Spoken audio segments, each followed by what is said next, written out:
Hello guys, a very good evening to all of you. My name is Prachi Tekriwal and I welcome you all to my YouTube channel.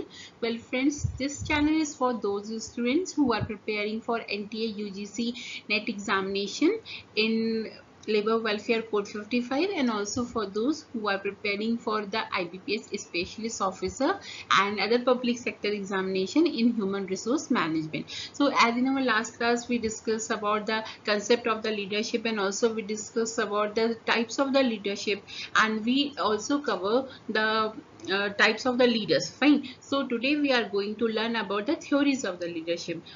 Okay, so there are so many theories of the leadership, like there is great man theory and also there is path goal setting theory and also there are two other transactional transformational theories. So we will cover all of that today only. Fine, तो क्या करते हैं, जल्दी से class को start करते हैं. But before starting the class what you have to do, you have to like share and subscribe the channel so that कि जो अपकमिंग टॉपिक्स है हमारे वो आपसे मिस ना हो. फाइन, आपको हमेशा उसकी नोटिफिकेशन मिलती रहे. तो क्या करते हैं, जल्दी से क्लास को स्टार्ट करते हैं. ओके, तो जब थ्योरीज की बात करते हैं तो हम लोग अर्लियर थ्योरी से स्टार्ट कर रहे हैं इसमें. तो इसमें जो सबसे पहली थ्योरी आती है वो आती है ग्रेट मैन थ्योरी. अब देखिए, महात्मा गांधी के बारे में कौन नहीं जानता. तो भाई बापू के नाम से बहुत फेमस है, हमारे देश को आज़ादी दिलाने में काफ़ी उन्होंने जो है मदद की थी, सत्याग्रह और ये सारी जैसी चीज़ें उन्होंने प्रोवाइड की थी. तो बेसिकली जो है वो महात्मा गांधी को एक बहुत बड़ा लीडर माना जाता है, राइट. तो उनके अंदर बेसिकली ऐसे कौन सी पर्सनालिटी, ऐसे कौन सी ट्रेड्स थे, बेसिकली क्या चीजें उनको एक लीडर बनाती थी. फाइन, तो उनके अंदर बेसिकली क्या था, एक कैरिस्मा था. कैरिस्मा का क्या मतलब, क्या हुआ कि किसी को अपनी तरफ अट्रैक्ट करने का जो बेसिकली कला होती है ना, जो स्किल होती है उसको कहते हैं कैरिस्मा. ठीक है, तो हम लोग बेसिकली यही पढ़ने वाले हैं. हम लोग जो हमारी पहली थ्योरी है वो होती है basically the charismatic leadership theory, यानी कि जिसको हम लोग कहते हैं ग्रेट मैन थ्योरी. यानी कि जो भी बड़े बड़े हमारे लोग हैं, जो बहुत फेमस पर्सनालिटीज हैं, ठीक है, जिन्होंने अपनी तरफ बहुत फॉलोअर्स को इकट्ठा किया.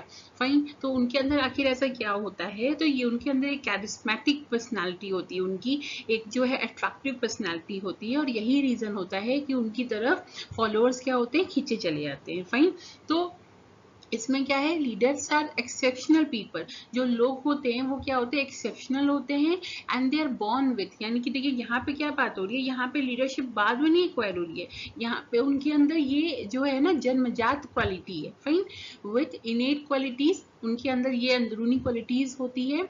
Destined to lead and imbibed with divine power. ठीक है, उनके अंदर क्या होता है, वो उनके अंदर ना जो पर्सनालिटी होती है वो पहले से ऐसी बनी होती है कि वो लीड कर सके और इम्बाइब कर सके. ठीक है, लोगों को अपने साथ में लेकर के चल सके. और उसमें उनको क्या हेल्प करता है, उनकी डिवाइन पावर यानी कि कैरिस्मा. ठीक है, जो कैरिस्मा होता है, जो उनका डिवाइन पावर होता है, फाइन, वही उनको हेल्प करता है लोगों को, फॉलोअर्स को अपनी तरफ अट्रैक्ट करने में.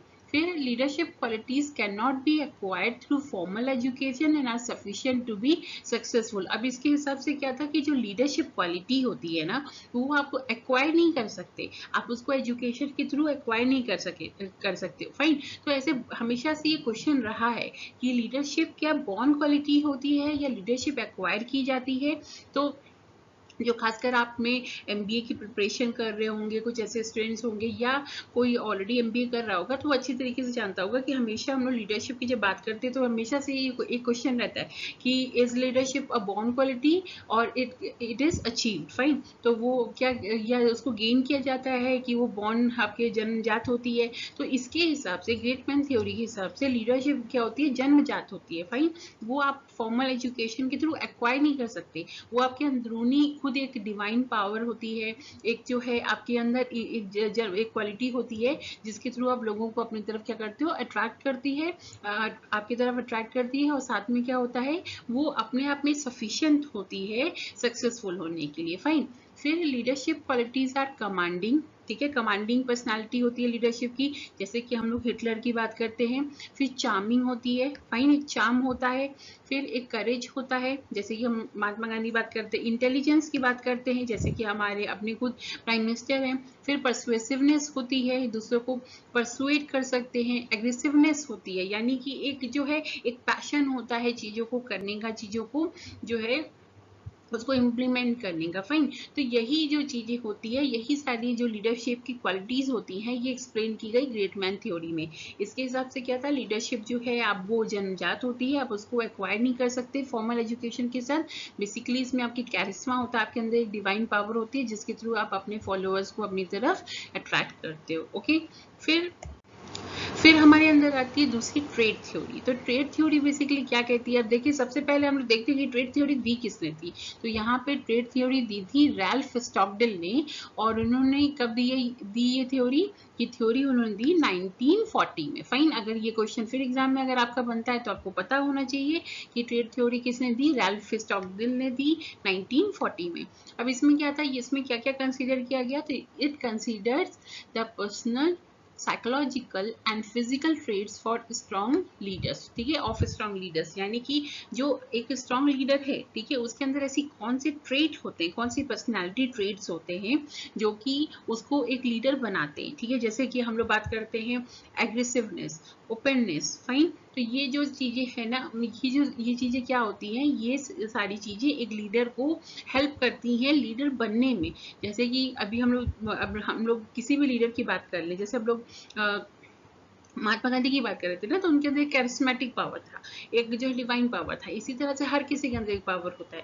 फाइन, तो अगर आप पर्सनालिटी के बारे में हम लोग जब पढ़ेंगे तो उसमें बहुत सारी चीजें होती है, कंसाइसनेस होती है, जैसे कि चीजों को अरेंज करने का जो तरीका होता है, चीजों को ऑर्गेनाइज करने का जो तरीका होता है, आप कितने चीजों को लेकर के ओपन हो, कितनी क्रिएटिव हो, तो ये जो सारी चीजें होती है ना, ये आपकी पर्सनैलिटी ट्रेट्स होती हैं। फाइन, तो ये जो सारी ट्रेट्स होती हैं, जो स्ट्रॉन्ग लीडर्स की जो ट्रेट्स होती हैं, बेसिकली उनके बारे में इसमें बात की गई है। फाइन, फिर basic traits of leaders differentiate them from non leaders, यानी कि इसमें क्या माना जाता है कि भाई एक लीडर है और एक जो है आपका क्या है, एक जो है आपका नॉन लीडर है। ठीक है, तो एक पर्टिकुलर बंदे में कुछ ऐसी क्वालिटीज होती हैं जो उसको क्या करती है, लीडर बनाती है। फाइन, जो नॉन लीडर होते हैं और जो लीडर्स होते हैं उनकी पर्सनैलिटी ट्रेट्स में बेसिकली डिफरेंस होता है, कुछ स्पेशल ट्रेट्स होते हैं जो कि लीडर को लीडर बनाते हैं। फाइन, उसकी वजह से ही वो फॉलोअर्स को अपनी तरफ अट्रैक्ट कर सकता है। तो जहाँ पे हम लोग ग्रेट मैन थ्योरी में कैरिस्मेटिक पावर की बात करते थे, हम लोग ट्रेड थ्योरी में अलग अलग ट्रेड्स की बात करते हैं, अलग अलग कैरेक्टरिस्टिक्स की बात करते हैं जो कि एक लीडर के अंदर होती है। ओके, तो बेसिकली क्या है, इसमें जो है बेसिकली लोगों के अंदर एक ट्रेड्स होता है, लोगों के अंदर एग्जिस्ट करता है, एक लीडरशिप क्वालिटी एग्जिस्ट करती है जो एक लीडर को क्या करती है, एक लीडर का दर्जा देती है बेसिकली, और वो क्या करता है, वो फॉलोअर्स को इन्फ्लुएंस करता है। तो इसमें उसकी हाइट, देखिए हाइट ऑफ इंटेलिजेंस कितना है, एक्सट्रोवर्जन कितना है। एक्सट्रोवर्जन का मतलब क्या हुआ कि वो लोगों से कितना ज्यादा ओपन हो सकता है, कितना ज्यादा वो चीजों को क्या करते, जैसे आप है, हम लोग जब स्कूल में पढ़ते थे, हम लोग कॉलेज में पढ़ते हैं, या आम जिंदगी में आप देखते होंगे कुछ लोग क्या होते हैं, बहुत ज्यादा अपने में ही रहना पसंद करते हैं, राइट, वो दूसरों से इंटरेक्ट नहीं करना चाहते। लेकिन जो एक्सट्रोवर्ट पर्सन होता है, वो क्या करता है, वो दूसरों से इंटरेक्ट करता है, उनके व्यूज को समझने की कोशिश करता है, अपने व्यूज बताता है। तो बेसिकली एक अच्छा जो लीडर होता है उसके अंदर क्या होता है, एक इंटेलिजेंस होती है, एक एक्सट्रोवर्जन होता है जो कि फॉलोअर्स को क्या करता है, जिसकी वजह से वो इन्फ्लुएंस कर पाता है। भाई आप लीडर तो तभी बन सकते हो ना जब आप अपने व्यू पॉइंट किसी के सामने रख सको या उनके व्यू पॉइंट को समझ सको। तो बेसिकली इसी तरह के कुछ ट्रेट्स होते हैं जो बेसिकली लीडर्स को अलग तरीके से डिफाइन करते हैं। फाइन, फिर हमारी जो तीसरी थ्योरी आती है इसमें, वो आती है बिहेवियर थ्योरी। अब बेसिकली देखिए, बिहेवियर थ्योरी से ही आपको पता चलेगा कि कैसे एक जो लीडर है वो कैसे बिहेव करता है, यही चीज डिसाइड करती है उसकी लीडरशिप को। ओके, तो it focuses on what leaders actually do rather than on their qualities। तो ये क्या करता है, ये फोकस करता है कि लीडर एक्चुअली में क्या करता है rather than कि उसके अंदर की क्वालिटीज क्या है। ठीक है, उसकी जैसे कि ट्रेड थ्योरी क्या करती थी, क्वालिटीज पे फोकस करती थी, लेकिन बिहेवियर थ्योरी क्या करती है, आपके बिहेवियर पे फोकस करती है। अब जैसे आप सपोज कर सकते हैं कि जैसे कोई पर्सन है, वो एक्सट्रोवर्ट है, ठीक है, बहुत ओपन है, लोगों से इंटरेक्ट करता है, लेकिन वो क्या करता है, वो सिर्फ अपने बारे में सोचता है, ठीक है, सेल्फिश है अगर वो, तो क्या वो एक लीडर बन सकता है, नहीं, वो एक लीडर नहीं बन सकता, राइट, वो अपने लोगों को फिर अपनी तरफ अट्रैक्ट नहीं कर पाएगा। तो कहीं ना कहीं उसका बिहेवियर खराब होने की वजह से वो एक लीडरशिप क्वालिटी उसकी डिफाइन नहीं हो रही है। तो बिहेवियर थ्योरी क्या कहती है कि भले आपके अंदर की क्वालिटीज क्या हो, लेकिन अगर आप लोगों से अच्छा बिहेव नहीं करोगे तो वो आपको आपकी लीडरशिप को डिफाइन नहीं करेगा। आपके अंदर क्या होना चाहिए, आपको आपका जो बिहेवियर है वो बेसिकली एक लीडर की तरह होना चाहिए। ओके, फिर effective leaders behave differently from ineffective leaders. इसके अकॉर्डिंगली क्या है कि जो इफेक्टिव लीडर्स होते हैं बेसिकली वो क्या करते हैं, वो अलग तरीके से बिहेव करते हैं अगर हम लोग किससे कंपेयर करें, इनफेक्टिव लीडर्स से। फाइन। फिर it identifies the need of consistency of behaviour of good leaders. और सिर्फ ये बिहेवियर आपको शो नहीं करना, उसके अंदर एक कंसिस्टेंसी होनी चाहिए, यानी कि एक समानता बनी होनी चाहिए। यानी कि जो आप बिहेवियर आज शो कर रहे हो और आपको एक लीडर का दर्जा दे दिया गया, तो फिर आपको वो चीजें क्या करनी है, आपको वो चीजें कंटिन्यू करनी है। ऐसा नहीं कि आपने एक बार शो कर लिया और आपको जो लीडरशिप आपको मिल गई उसके बाद आपने उसको छोड़ दिया, आपको वो बिहेवियर कैरी ऑन करना पड़ेगा। अदरवाइज जो अभी आपके फॉलोअर्स हैं वो क्या करेंगे, वो आपको फिर छोड़ देंगे, वो आपको लीडर के दर्जे से हटा देंगे। ठीक है, एक लीडर कब लीडर होता है, जब उसके फॉलोअर्स होते हैं, राइट। तो ये सारी चीजें क्या करनी है, आपके बिहेवियर को मेंटेन करके चलना है। तो हमने क्या क्या बात की, हमने बात की ट्रेट थ्योरी की, ग्रेट मैन थ्योरी की और बिहेवियर थ्योरी की। तो ग्रेट मैन थ्योरी में क्या होता है, आपके अंदर की कैरिस्मेटिक पावर जो होती है, डिवाइन पावर होती है, वो आपके लीडर्स को आपकी तरफ अट्रैक्ट करती है। ट्रेट थ्योरी के अकॉर्डिंगली जो आपके ट्रेट्स होते हैं वो आपकी लीडरशिप को डिफाइन करते हैं, और बिहेवियर थ्योरी के हिसाब से जो आपका बिहेवियर होता है वो लीडरशिप को डिफाइन करता है, राइट। तो देखिए कितना सिंपल सा है ना, आप उसके टर्म, आप उसके थ्योरी के जो डेफिनेशन से बेसिकली उसके टर्म से ही समझ जाओगे कि इसके अंदर बेसिकली क्या कहा गया होगा। अब हम लोग बात करते हैं कंटीजेंसी थ्योरी की। ठीक है, ये जो अगर हम लोग जितनी थ्योरीज की बात की है ना, तो उसमें ये सबसे इंपॉर्टेंट थ्योरी है आपकी। बेसिकली दो इंपॉर्टेंट थ्योरी खासकर है इसमें, ये पहली जो है बहुत इंपॉर्टेंट मानी जाती है। तो कंटीजेंसी का देखिए, जब भी कंटीजेंसी की बात आई ना, तो आप ये हमेशा समझ लो कि यहाँ पे हमेशा क्या बात की जाती है, यहाँ पे हमेशा कंडीशंस की बात की जाती है, यानी कि जैसा कंडीशन होगा वैसा रिएक्शन होगा। फाइन, तो ये आपको हमेशा से ध्यान रखना है। तो कंटीजेंसी थ्योरी बेसिकली किसने दी थी, ये फेडलर ने दी थी। ठीक है, इन्होंने क्या कहा, it was applied first time in 1920। ये जो है ये सबसे पहले 1920 में अप्लाई की गई, कहाँ पे, इन द आर्म्ड फोर्सेस में of Germany, with the objective to get good generals under different situations. यानी कि ये क्या किया गया, ये आर्म्ड फोर्सेस में अप्लाई किया गया 1920 में। आर्म्ड फोर्सेस कहाँ की थी, जर्मनी की। तो इसमें बेसिकली ऑब्जेक्टिव क्या था कि जो है अच्छे जनरल्स मिल सके अलग अलग सिचुएशंस के हिसाब से।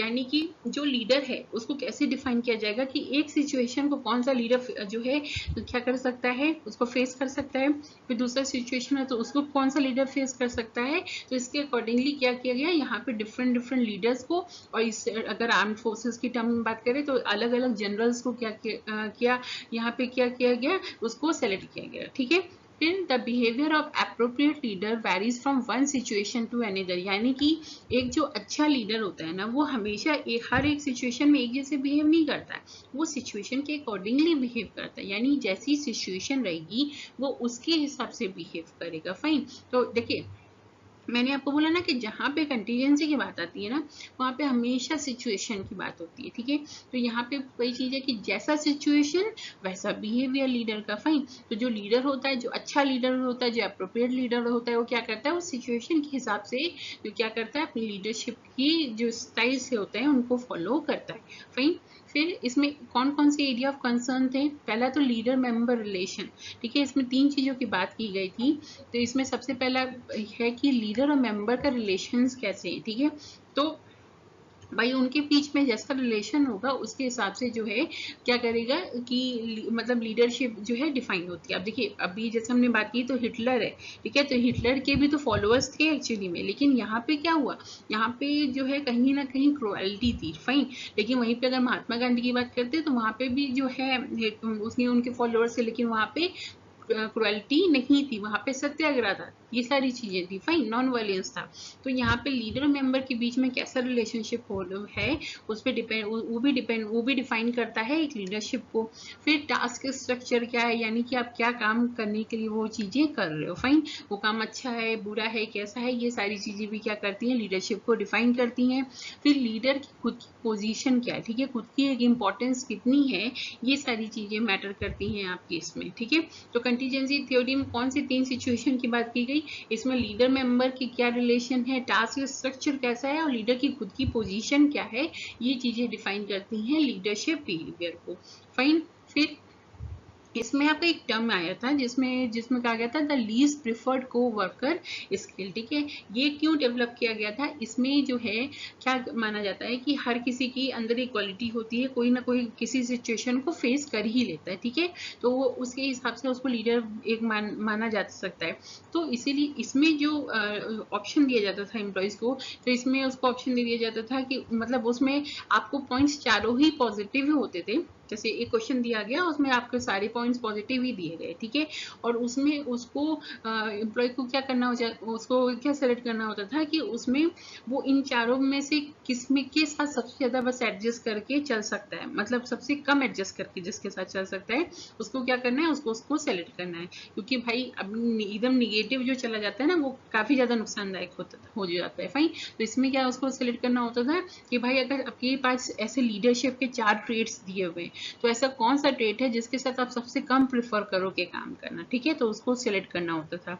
और इसमें आपके 2 लीडरशिप स्टाइल की बात की गई थी। इसमें पहला आपका आता है टास्क ओरिएंटेड और एक दूसरा आता है रिलेशनशिप ओरिएंटेड। ठीक है, तो जो टास्क ओरिएंटेड लीडरशिप होती थी बेसिकली वो फोकस उनका काम पे ज्यादा होता था, लोगों के साथ उनके बिहेवियर को पे फोकस नहीं किया जाता था। उनको बस प्रोडक्शन चाहिए होता था, लोगों की खुशी नहीं, उन सब दुख से उनको कोई फर्क नहीं पड़ता था। लेकिन रिलेशनशिप ओरिएंटेड में जो लीडर होता था वो क्या करता था, उसको उसका फोकस होता था कि वो अपना जो मेंबर है, ठीक है, मेंबर्स के साथ रिलेशनशिप मेंटेन करके चले। ठीक है, तो ये सारी चीजें इसमें बेसिकली डिफाइन की गई थी। और ये स्केल में क्या था, स्केल में भाई आपको 4 ऑप्शन मिलते थे कि ऐसे कौन सा जो है आपका जो है को वर्कर है या लीडर है जिसके साथ आप सबसे कम प्रेफर करोगे काम करना। फाइन, तो ये सारी चीजें होती थी कंटीजेंसी थ्योरी में जो कि फिडलर ने दी थी 1920 में। ठीक है, आपको नाम सारे याद करके रखने। अब हम लोग बात करते हैं पाथ गोल थ्योरी की। तो पाथ गोल थ्योरी किसने दी? इन्होंने दी, पाथ गोल थ्योरी दी मार्टिन इवांस ने, और इनके साथ कौन थे, रॉबर्ट हाउस ने। ठीक है, ये आपको जो है आपको फिर यहाँ पे देखिए एक नाम आ गया कि मार्टिन इवांस और रॉबर्ट हाउस ने ये पाथ गोल थ्योरी दी। इन लोगों ने क्या कहा, the leader behavior should be such as to complement the group work setting and aspirations। तो लीडरशिप बिहेवियर कैसा होना चाहिए, यहाँ पे लीडरशिप बिहेवियर बेसिकली कैसा होना चाहिए कि ग्रुप वर्क को वो कॉम्प्लीमेंट करे, उसको सपोर्ट करे। ठीक है ना, और वो एस्पिरेशन का काम करे। फाइन, फिर a leader can motivate subordinates by influencing their expectation. तो एक लीडर क्या कर सकता है, वो सबऑर्डिनेट को मोटिवेट कर सकता है। कैसे मोटिवेट कर सकता है, उनको इन्फ्लुएंस करके, किस चीज को, उनकी एक्सपेक्टेशन को। फाइन, तो जैसे पाथ गोल थ्योरी क्या होता था, इसमें बेसिकली आपको एक यहाँ पे गोल सेट कर दिया गया। ठीक है, और उसके लिए एक पाथ जो है वो डिफाइन कर दिया गया। ठीक है, अब इसमें जो लीडर होता था वो हेल्प करता था सबऑर्डिनेट को इस गोल को सेट करने के लिए, और फिर इसी पाथ के मतलब इस पाथ को चूज करने के लिए जिससे वो उस गोल को अचीव कर सके। तो यहाँ पे लीडर क्या करता था, वो अपने सबऑर्डिनेट को उनको इन्फ्लुएंस करता था, उनकी एक्सपेक्टेशन बढ़ाता था। और ये एक्सपेक्टेशन कैसी बढ़ती थी, जैसे जैसे गोल को बढ़ाया जाएगा, ठीक है, गोल को बढ़ाया जाएगा वैसे वैसे एक्सपेक्टेशन बढ़ेगी सबऑर्डिनेट की, और उसकी तरफ मोटिवेट करने का काम किसका होता है, लीडर का होता है। फिर leader behaviour acceptable to the extent of subordinate source of satisfaction. ठीक है, कोई लीडरशिप बिहेवियर कब एक्सपेक्टेबल होता है, कब एक्सेप्टेबल होता है, उसको कब एक्सेप्ट किया जा सकता है, जब तक जो है सबऑर्डिनेट जो है वो सेटिस्फाइड रहे। ठीक है, यानी कि यहाँ पे क्या बात की गई कि सपोज कीजिए ये गोल जो है सेट कर दिया एक लीडर ने, तो अगर सबऑर्डिनेट को क्या हो रहा है, वो मोटिवेट हो रहा है उसकी तरफ कि वो ये गोल अचीव करेगा। तो जब तक वो मोटिवेट हो रहा है तब तक ये गोल बढ़ाया जा सकता है। लेकिन उसके बाद वो उसको कहाँ पे स्टॉप कर देना है, जहाँ पे ऐसा लगे कि जो है सबऑर्डिनेट मोटिवेट होने की बजाय डीमोटिवेट हो रहा है, उसका सेटिस्फैक्शन कम हो रहा है, तो वहां पे उसको रुक जाना है ताकि वो एक अच्छा लीडर क्या हो सके, डिफाइन हो सके। फिर leader behavior is motivational as it complements the environment of subordinate। तो leadership behavior क्या है, motivational होता है। ठीक है, motivational की ही बात कर रहे हैं बिकॉज यहाँ पे गोल सेट करने की बात की जा रही है। ठीक है ना, और वो क्या करता है, वो सबऑर्डिनेट के environment को कॉम्प्लीमेंट करता है, यानी कि सबऑर्डिनेट के हिसाब से ही इसमें ये सारी चीजें जो है वो सेट की जाती हैं, गोल सेट की जाती हैं। और लीडर जो ये पूरा ध्यान में रखता है कि भाई ऐसा कौन सा इन्वायरमेंट हम उसको दे सकते हैं जो सबऑर्डिनेट को सूट करे और वो अपने गोल को अचीव कर पाए। ठीक है, तो इसीलिए ये मोटिवेशनल फॉर्म होता है।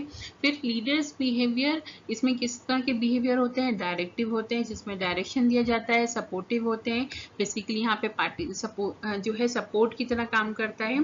फिर पार्टिसिपेटिव होते हैं, यानी यहाँ पे लीडर और मेंबर दोनों मिलकर काम करते हैं। और अचीवमेंट ओरिएंटेड होते हैं जिसपे फोकस क्या होता है? अचीवमेंट पे होता है। फाइन, तो ये जो सारी चीजें क्या है, ये आपके बेसिकली पाथ गोल थ्योरी में जो है वो डिफाइन की जाती है। ओके, अब इसमें आपका आता है द व्रूम रिटर्न जागो थ्योरी। ठीक है, जिसको हम लोग क्या कहते हैं? VYJ theory. ठीक है, ये किसने दी थी? ये पहले व्रूम एंड रिटर्न ने दी थी 1973 में। ये तो आपको नाम से पता चल जाएगा, व्रूम रिटर्न जागो थ्योरी। फिर इसको रिवाइज किसने किया? इसको रिवाइज किया गया व्रूम एंड जागो ने किया 1988 में। ठीक है, इसमें आपके तीनों के नाम आ रहे हैं VYJ। ठीक है, VYJ थ्योरी।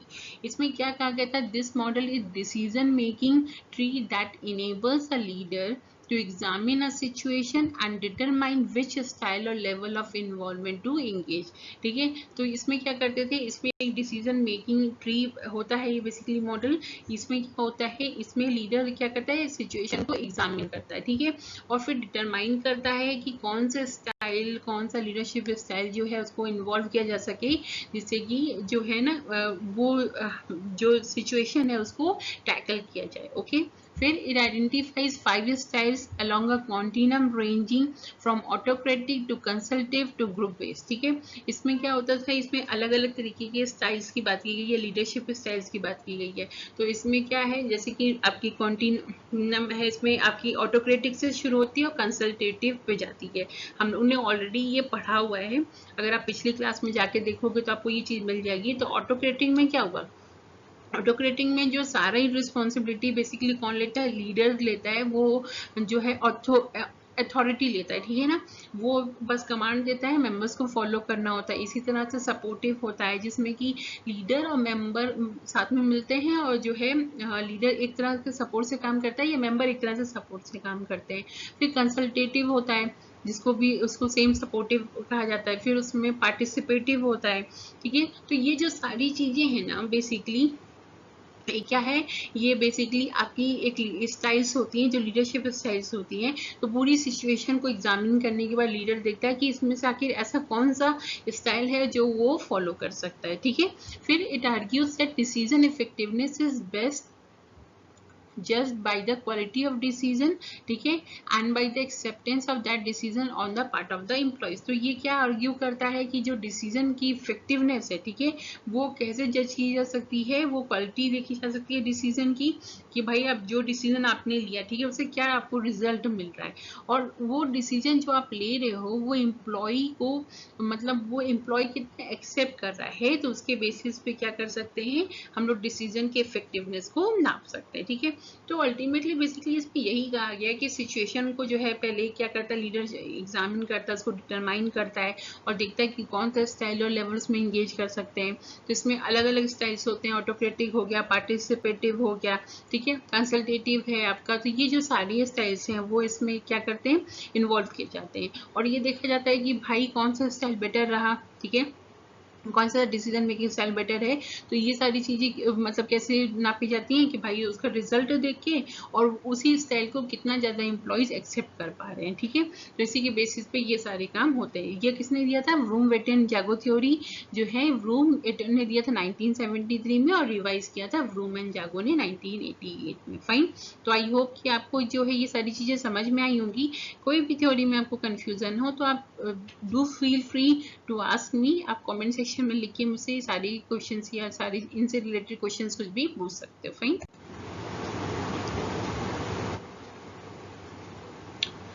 अब हम लोग का क्या आता है? अब हम लोग बात करते हैं अलग दूसरे कंटीजेंसी अप्रोचेस के बारे में। तो इसमें सबसे पहले क्या आएगा? इसमें सबसे पहले आपका आएगा वर्टिकल डायरेक्ट लिंकेज मॉडल। ठीक है, तो आप इसमें देखोगे कि इसमें वर्टिकल की बात हो रही है, यानी कि ठीक है, ऊपर से नीचे, यानी कि क्या हुआ यहाँ पे हायरार्की कहीं ना कहीं डिफाइन होती है। फिर the leader establish working relationship with some subordinates based on some combination of respect, trust and liking। तो इसमें क्या होता है, देखिए वर्टिकल की बात हो रही है तो जाहिर सी बात है जहाँ लीडर भी होगा और वहाँ और उसके फॉलोअर्स होंगे तो वहाँ पे क्या होगा, वहाँ पे जो है आपका एक वर्टिकल रिलेशनशिप ही तो होगा भाई, लीडर तो आपके फॉलोअर्स के ऊपर ही आएगा।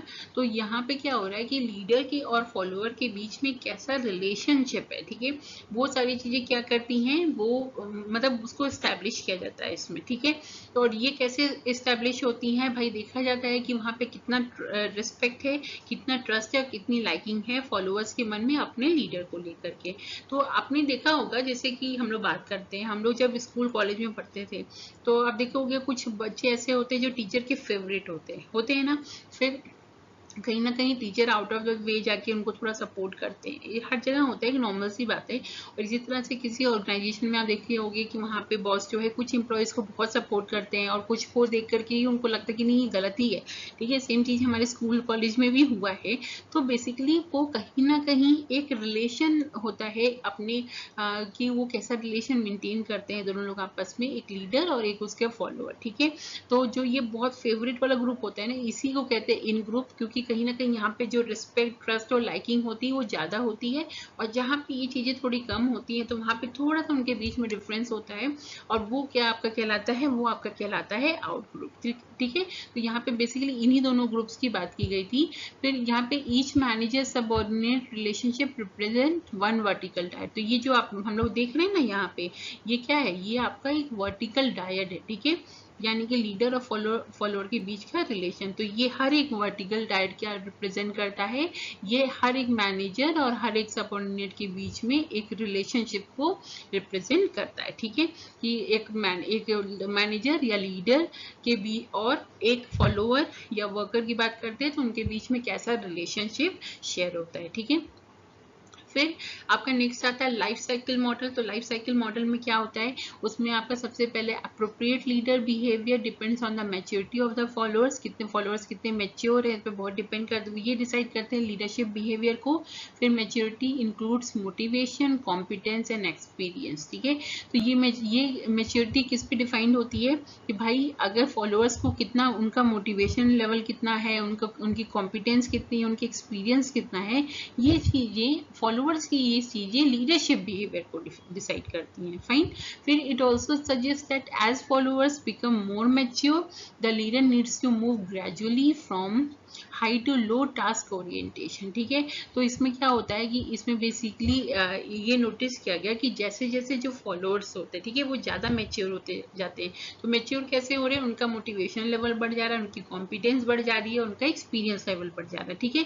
तो वो जैसे जैसे मैच्योर होते जाते हैं तो क्या होता है कि लीडर की ज़रूरत होती है, फिर लीडर को ये चीज़ करना पड़ता है कि वो अपना हाई से लो टास्क ओरिएंटेशन पे जाए, यानी कि अगर टास्क ओरिएंटेशन कम हो रहा है तो रिलेशनशिप ओरिएंटेशन बढ़ रहा है, यानी कि उसको क्या करना है, उसको ये सिर्फ काम और ये सारी चीज़ों से थोड़ा सा हटके एक रिलेशनशिप मेंटेन करने पे भी फोकस करना पड़ेगा, ठीक है, कि उसके और उसके जो फॉलोअर्स हैं उनके बीच में टर्म्स ज़्यादा अच्छे हों, ठीक है। जैसे कि आप ऑर्गेनाइजेशन में देखते हो तो अगर आपके बहुत कम जैसे कि हम लोग जब स्कूल में थे, ठीक है, तो टीचर और बच्चों के बीच में बहुत एज का डिफरेंस होता है, तो कहीं ना कहीं वहाँ पे टास्क ओरिएंटेशन ज़्यादा होता है, तो टीचर देखते हैं कि बच्चा पढ़े, ठीक है। लेकिन जब कॉलेज में आप जाओगे तो कहीं ना कहीं आपके जो टीचर्स होते हैं वो आपके और उनके एज के बीच में डिफरेंस थोड़ा कम होता है, राइट, क्योंकि आप एक मेच्योर पर्सन हो चुके होते हो।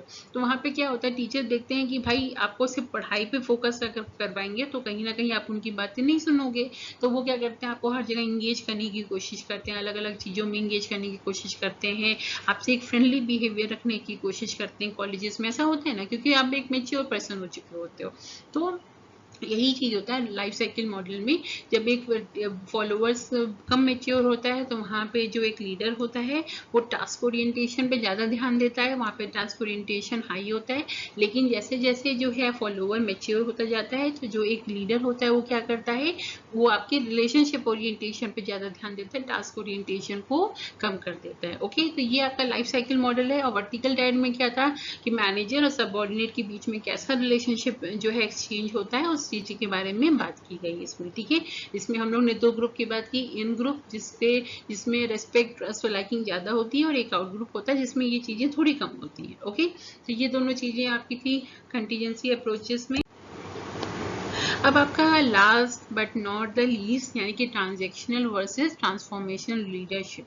तो आपके एग्जाम पॉइंट ऑफ व्यू से ये भी बहुत इंपॉर्टेंट है आपका, ये दोनों चीज़ें। इसमें बेसिकली क्या है कि ट्रांजैक्शनल लीडरशिप क्या होती है, primary based on process and control and requires strict management structure, ठीक है। तो आपको ये ध्यान देना है कि ट्रांजैक्शनल बेसिकली अर्लियर आपकी जो है बेसिकली थ्योरी है लीडरशिप की, जिसमें स्ट्रिक्ट मैनेजमेंट पे फोकस किया जाता है, ठीक है। इनका फोकस किस पे होता है, इनका फोकस होता है सिर्फ काम को करवा लो, ठीक है।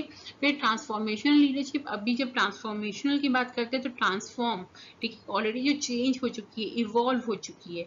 On the other hand focuses on inspiring others to follow, यानी कि यहाँ पे लोगों को इंस्पायर किया जा रहा है। यहाँ पे आप किससे जोर जबरदस्ती की जाती है ट्रांजेक्शन में, कहीं ना कहीं कि आप करो वो काम करो। लेकिन ट्रांसफॉर्मेशनल में आपको क्या करते हैं, आपको इसी तरह से मोटिवेट और इंस्पायर कर देंगे कि आप वो अपने आप वो चीजें करने लग जाओगे, ठीक है। And it requires a high degree of coordination, communication and cooperation. लेकिन ट्रांसफॉर्मेशनल लीडरशिप में क्या जरूरत होती है, वहाँ पे कोऑर्डिनेशन ज्यादा होनी चाहिए, कम्युनिकेशन अच्छी होनी चाहिए और कोऑपरेशन होना बहुत जरूरी है। फिर transactional leaders focuses on the role of supervision, organisation and group performance.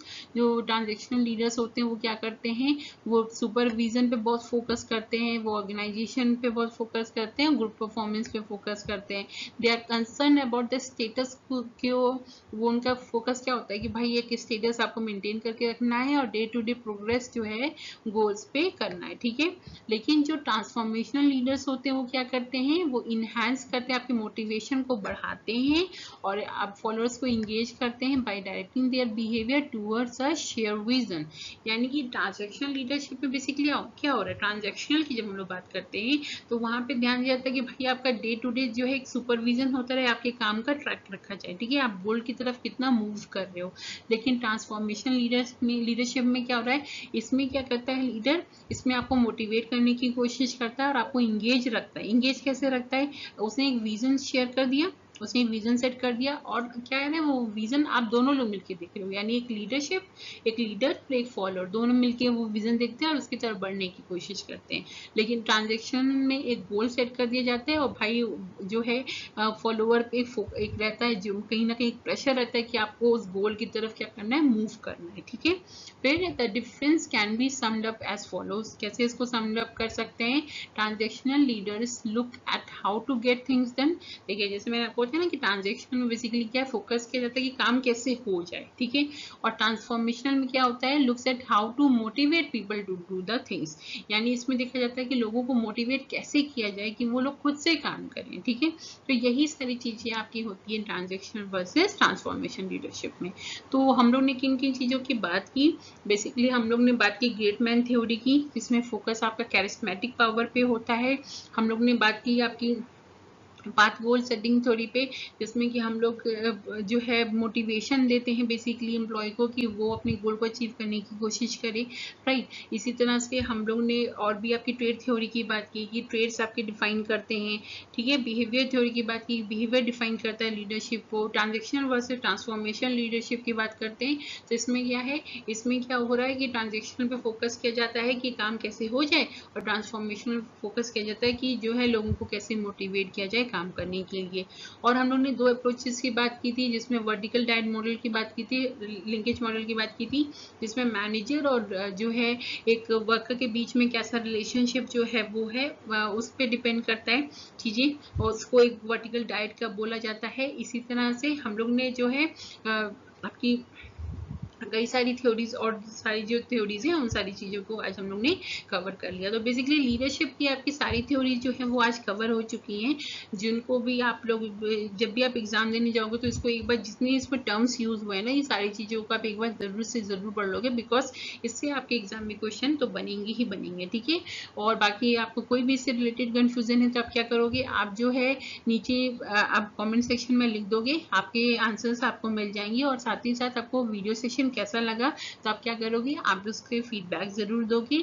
और अगर सेशन अच्छा लगा है तो please friends hit the like button and share and subscribe the channel for upcoming topics. तो मिलते हैं नेक्स्ट क्लास में, और भी बहुत सारी चीज़ें पढ़नी है। पेपर 1 के भी आपके जो क्लासेस स्टार्ट हो गई हैं, तो आप बने रहो हमारे चैनल पे। तब तक के लिए thank you, bye bye, take care, stay home, stay safe.